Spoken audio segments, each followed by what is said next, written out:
Okay, welcome everybody. Good to be with you today. We are coming up on a major turning point in the Arthurian story, and we're going to take the first couple of turns in that point. I teach English for a living, and that's the best I can do today. So, despite, or maybe because of, so many close calls, Guinevere and Lancelot are not learning their lesson. They are carrying on their affair behind everybody's back, despite how many times they've almost been caught. Sir Tristan's doing the same thing with La Belle Isolde, and King Mark still hasn't found concrete evidence so that he can really kill. Yeah, this is why I teach English. So kill him super bad. Right now, Sir Tristan has been thrown in prison by King Mark of Cornwall. Lancelot tries to free him. Lancelot doesn't fail very much, but he wasn't able to fail Tristan. And now he finds himself strangely lost in a wasteland. And if you're ever strangely lost in a wasteland, you want to make sure you're not also in an Arthurian story, because the wastelands, which by the way are growing and growing and growing as Britain is dying, the wastelands are spreading, and they often hide more than meets the eye. So let's look at the first reading on your PDF. They're all in the same document. And let me get the hermit up here. Did I cast a hermit?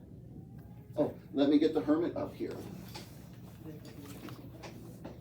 So there came a hermit unto King Arthur on Whit Sunday, at Pentecost, 40 days after Easter, 50 days after Easter, sorry. There came a hermit unto King Arthur on Whit Sunday, as the knights sat at the round table. And when the hermit saw the siege perilous, he asked the king and all the knights why that seat was empty. Whereupon King Arthur and all the knights answered, "Nobody shall ever sit in that seat unless he be destroyed." Then the hermit said, "Do you know who he is?" "Nay," said Arthur and all the knights, "we know not who he is that shall sit there." "Then I know, for he that shall sit there is yet unbegotten and unborn. This year the one who will sit in the sea of perilous shall be begotten." Ooh, this year the one who shall sit in the siege perilous shall be begotten. And when the hermit had made this pronouncement, he departed from the court of King Arthur, "Depart from my court." And then after the feast, Sir Lancelot rode on his adventures until by a time, by chance, that he crossed over the bridge of Corbin. And there he beheld the best tower that he ever saw, and beneath it was a fair town full of people. And all the people, look at all the people, and all the people, men and women, cried out at once, "Welcome, Sir Lancelot du Lac, the flower of all knighthood, for by you shall we all be delivered out of danger." "What do you mean, that you cry so unto me?" "Ah, fair knight, there is within this tower an unfortunate lady who has suffered with pain for many winters, for she is always scalded in boiling water. Lately, Sir Gawain was here, but he could not help her, and so he left her in agony." "Perhaps I may also leave her in pain as Sir Gawain did." "Nay, we know well that it is Sir Lancelot who shall set her free." "Well, then show me what I must do." So they brought... Good morning, teachers and students. At this time, please take your student to the testing location. At this time, student, please go to your testing location and concentrate. Good luck. So then they brought Sir Lancelot into the tower. And when he came to the chamber where the lady was, so sick lady, come on up.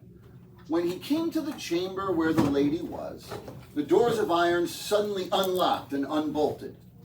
Then Sir Lancelot stepped into the chamber, which was as hot as any furnace. And there Sir Lancelot took by the hand the fairest lady that he ever saw. Again, this is how I've always pictured the fairest lady that Lancelot ever saw. And he saw that she was naked. You don't have to act that part out. For by enchantment, Queen Morgan le Fay and the Queen of North Wales had put her there in that distress, because she was called the most beautiful lady of that country. So they're jealous of her because everyone thinks she's the prettiest girl in the land. Well, that's an old story. That goes all the way back to the Iliad. So what they do to her is they give her a curse, which makes her feel like she's being boiled in boiling water at all times because she's pretty. And she had been there for 5 years. And she could never be freed from her great anguish until the time that the best knight in the world had taken her by the hand. Then all the people brought her clothes. And when she was dressed, Sir Lancelot thought she was the fairest lady that he ever saw, except for Queen Guinevere. Well, it's nice. He's trying to be faithful to his best friend's wife that he's been boinking for years. And then this lady said to Sir Lancelot, Sir, if it please you, will you go with me to the chapel so that we may give praise and thanks unto God? Madam, come with me, I will accompany you. So when they arrived there and gave thanks to God, all the people, both learned and ignorant, also gave thanks to God and to Sir Lancelot. And they said, Sir Knight, since you have freed this lady, you must deliver us from a dragon that is here in the tomb. Then Sir Lancelot grasped his shield. Take me there, and I will do what I can for the sake of God and you. So when Sir Lancelot came thither, he saw written in letters of gold upon the tomb, Here shall come a leopard of king's blood, and he shall slay this dragon. And this leopard shall engender a lion in this foreign country, and this lion shall surpass all other knights. And then Sir Lancelot opened the tomb. So we're about to get a knockdown, drag-out battle royale between Sir Lancelot and a dragon. What we've been waiting for the whole class. Are you ready, Lancelot? Let me get your sword. Ooh, this battle is intense. This battle is intense. I'm shaking, just remembering it. And then Sir Lancelot opened the tomb. And there came out a fiendish dragon spewing fire from its mouth. So Sir Lancelot drew his sword and fought the dragon for a long time. And at last, with great effort, Sir Lancelot slew the dragon. This has been a battle royale between Sir Lancelot and the dragon. With this came King Pelles, the Fisher King. So, as the Fisher King comes forth, you are old and decrepit. So, sick lady, we're finished. People, I think we're finished. Let's get Fisher King in the spotlight. With this came King Pelles, the Fisher King, and he saluted Sir Lancelot, and Sir Lancelot saluted him in turn. Fair knight, what is your name? I ask you of your knighthood to tell me. Sir, know you well, my name is Sir Lancelot du Lac. And my name Go ahead. And my name is Pelles, king of the foreign country and cousin unto Joseph of Arimathea. So if you know who Joseph of Arimathea is, you have a head start. It will be explained later in the story. But if you know who he is, then you've got an inkling that things are about to get weird. And you should also have an inkling that things are about to get weird, because the Fisher King has identified himself as king of the foreign country. Well, one might say that another word for foreign is other. One might say that another word for country is world. King Pelles, the Fisher King, king of the other world. And then each of them made much of the other, and so they went into the castle to take their meal. Anon there flew in a dove from a window. Somebody make dove chirping sounds. Yeah, that's a high-tech production right here. Anon there flew in a dove from the window. I'm just making a fish. And in its mouth it held a little censer of gold. At this, there was such a fragrant scent as if all the spices in the world had been there. And forthwith, there appeared upon the table all manner of food and drink that one can imagine. Then in came a damsel, very young and lovely, and she bore a vessel of gold in her hands. And before this vessel King Pelles bowed and devoutly said his prayers, and so did all those who were present. Oh Jesus, what can this mean? This is the richest thing that any mortal man may have. And when this thing goes abroad, the round table shall be broken. Know you well, this is the holy grail.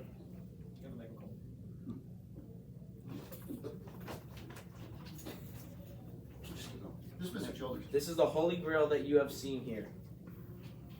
Yeah, I do. she's not available right now. I'll send her at the end of class. Oh, okay. Yeah, no, I'll send her down. You might take over for Megan filming. Megan, go your mom's in the office. Doesn't sound emergency here. So King Pelles, are we there? Is that where we are? Yeah. So King Pelles and Sir Lancelot spent the best part of that day together, and King Pelles wished to find a way to have Sir Lancelot lie with his daughter, fair Elaine. For this intent, King Pelles knew well that Sir Lancelot would beget a child upon his daughter, and this child would be the good knight by whom all would be brought out of danger. Then came forth a lady who was called Dame Bryson. Dame Bryson? Oh, somebody take over and be Dame Bryson. Please, right now, please. We have to do some recasting. Anyway. Then came forth a lady who was called Dame Bryson. And she said unto the king, King Pelles, not me. Do you hope to bring this about? No, sir, you know well. It says slide, then came forth a lady who's called Dame Bryson. She said unto the king, sir. Sir, you know well that Sir Lancelot loves no lady in the world but Queen Guinevere. Therefore, follow my advice, and I shall make him lie with your daughter. And he shall not know it, but shall think that he lies with Queen Guinevere. Oh, fair lady Dame Bryson, do you hope to bring this about? Sir, upon the pain of my life, let me try. For this Dame Bryson was one of the greatest enchantresses living at that time in the world. Then anon, by Dame Bryson's spooky witchcraft, she had a man come to Sir Lancelot that he knew well. And this man brought a ring from Queen Guinevere, as if it had come from her. And when Sir Lancelot saw that ring, know you well, he was never so happy. Where is my lady? In the castle of Case, said the man, not 5 miles hence. And so Sir Lancelot thought to be there that same night. Whereupon Dame Bryson, by the commandment of King Pelles, sent Elaine with 25 knights unto the castle of Case. And Sir Lancelot rode through the night unto that castle, and there he was received honorably by such people as it seemed to him who were of Queen Guinevere's trusted retinue. So when Sir Lancelot dismounted, he asked where Queen Guinevere was, and Dame Bryson said she was in bed. Then the people were sent away, and Sir Lancelot was led unto her chamber. And then Dame Bryson brought Sir Lancelot a cup of wine. As soon as he drank that wine, he was so besotted and mad that he would brook no delay. But without any hesitation, he went to the bed, and he believed that the maiden Elaine was Queen Guinevere. Know you well that Sir Lancelot was glad, and so was that lady Elaine, because she held Sir Lancelot in her arms. For well she knew that a child had been begotten upon her that night, and he would prove to be the best knight in the world.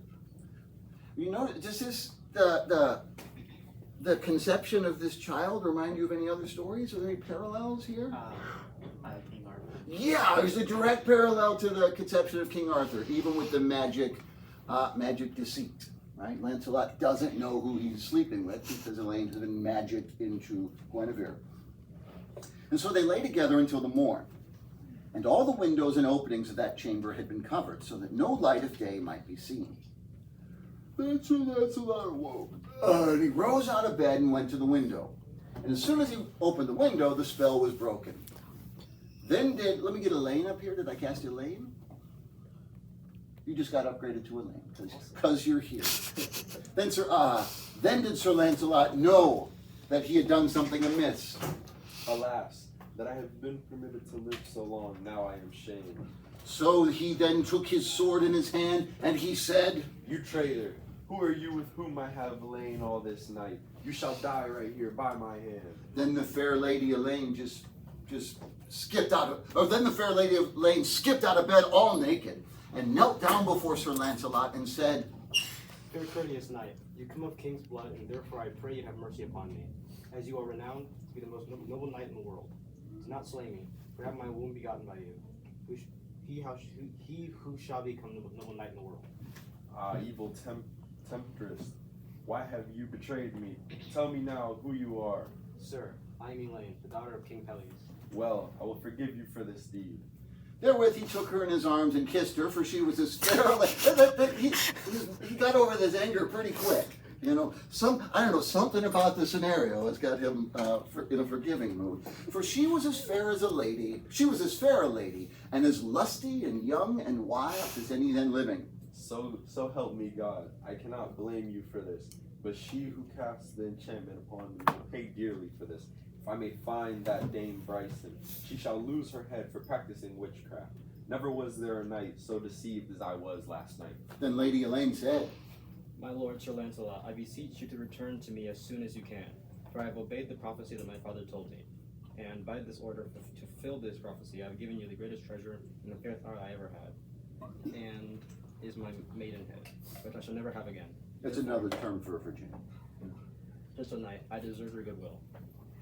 And so Sir Lancelot dressed and armed himself, and took his leave graciously from the young Lady Elaine. Then he departed and rode until he came to the castle of Corbin, where her father was. When her time came, Lady Elaine was delivered of a healthy child, and they christened him Galahad. And know you well, the child was well cared for and well nourished. And he was named Galahad because Sir Lancelot was so named at birth. Okay, readers can take a seat for a moment.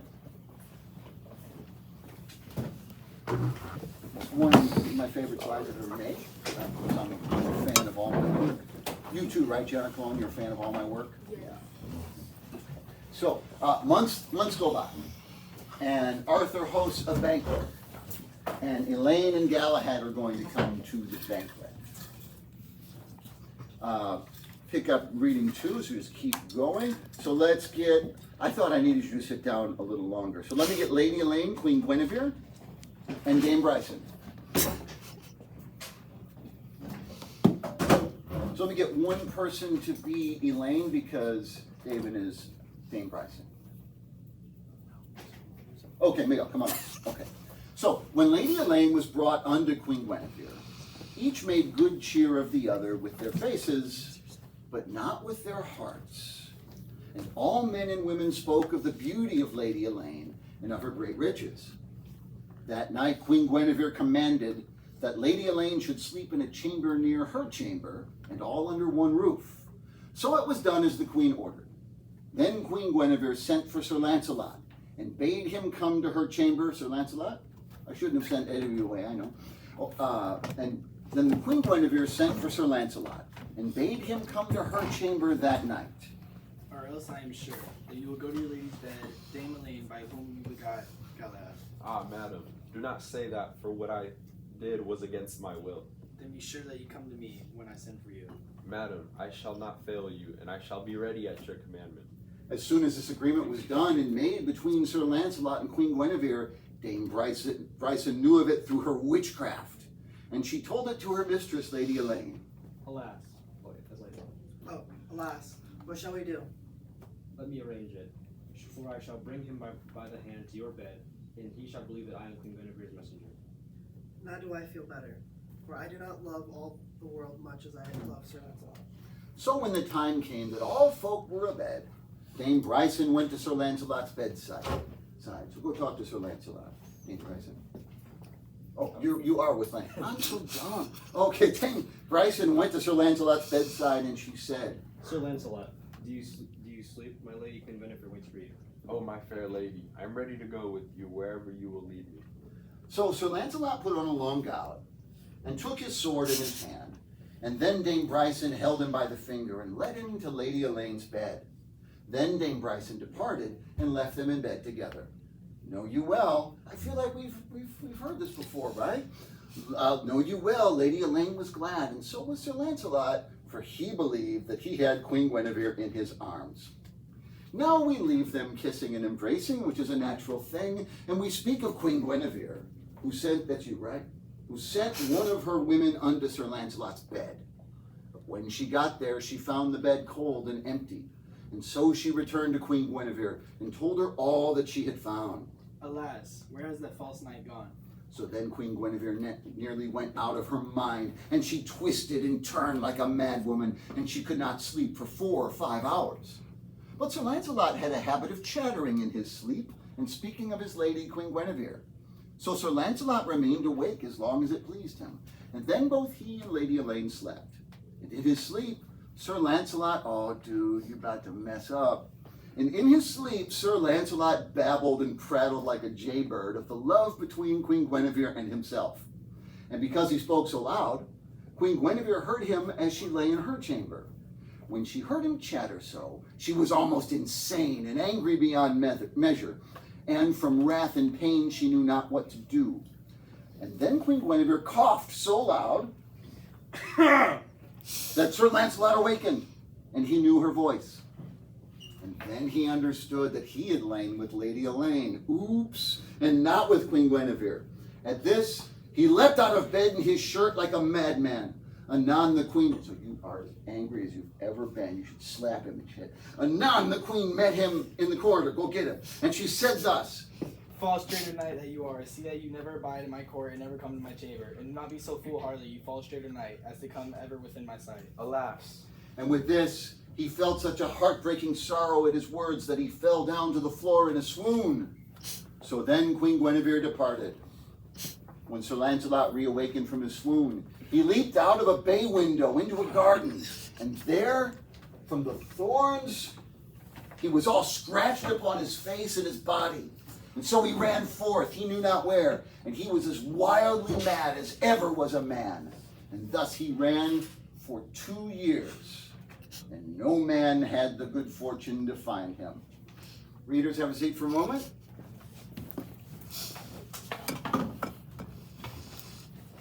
So the Knights of the Round Table go on a search for King Lancelot, or for Sir Lancelot. Their best dude is MIA, because he's lost his mind and he's raving in the forest like a lunatic. And they search for him for months, but they have no luck at all. Meanwhile, Percival, of all people, where Lancelot failed, you loser, where Lancelot failed to rescue Tristan, Percival is able to rescue Tristan from King Mark's dungeon. It's a dark time in Camelot. Nobody's, there's just a shadow over everything. And whatever it is, King Arthur is not in the mood for it. And Arthur is informed that he has guests. An official embassy from Lucius, the Emperor of Rome. So, let me have the ambassadors from Rome, and then sort of waiting in the wings, Sir Cater, King Aguasans. Just kind of, you're not like in the scene yet, but you're coming in next. Sir Cater.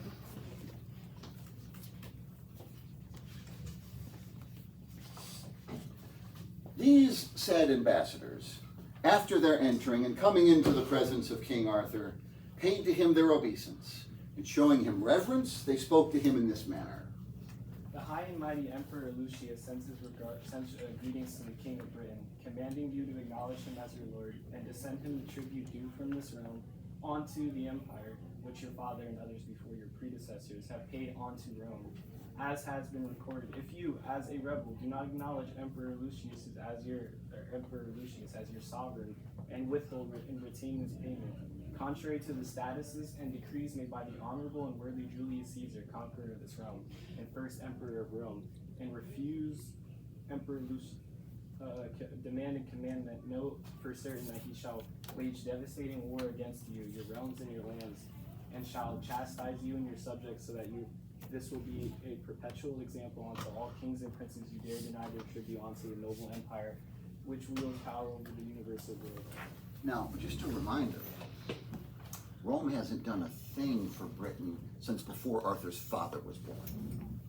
And now, when Arthur's in this terrible, funky mood, they send senators to tell him, you need to pay your taxes, and you need to acknowledge the Emperor of Rome as your master.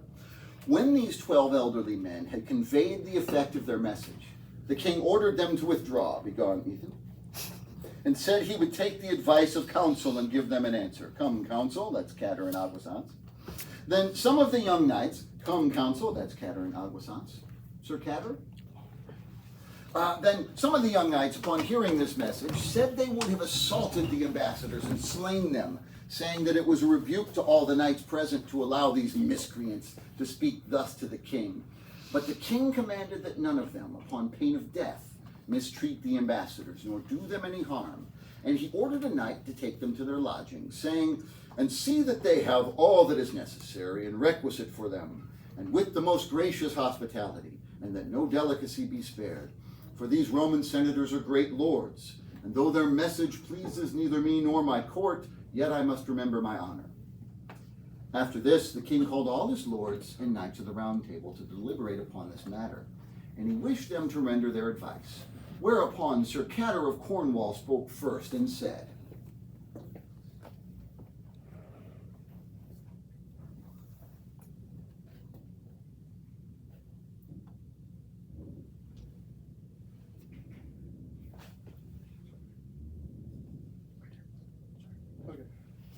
Sir, I like this message very much, because we have rested ourselves for many days, and have been most idle.